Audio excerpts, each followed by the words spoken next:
The original Sea-Doo personal watercraft had a nasty habit of exploding while you were riding it. Gas fumes from the engine would settle into the pontoon with no way to escape, and after a while they'd collect enough to spark and blow up. Bombardier discontinued them after running production for 10 to 15 years, but not before creating what might be the most dangerous recreational vehicle ever sold to the public. The whole thing started with a motorcycle crash in the Mojave Desert.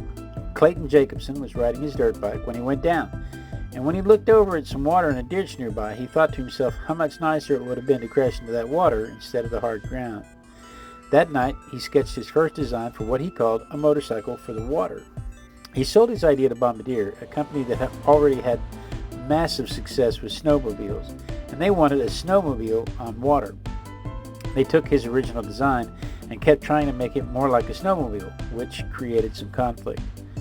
What they ended up with was a 5 feet wide and 7.5 feet long, looking more like a flying saucer than a motorcycle on water.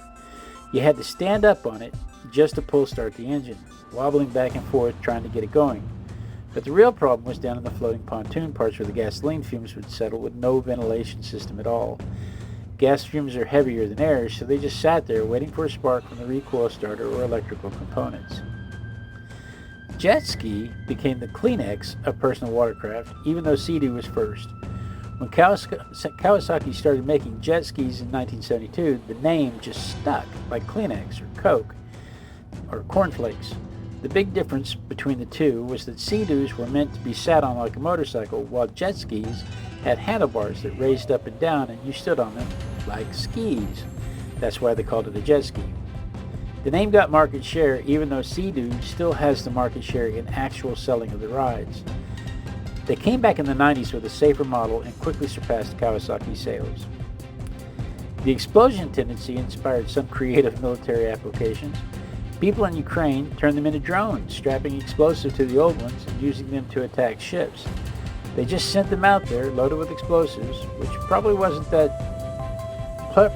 what Jacobson imagined when he was picking gravel out of his wounds next to that irrigation ditch. Jet ski and Sea-Doo enthusiasts like to go really fast, just like motorcycle people.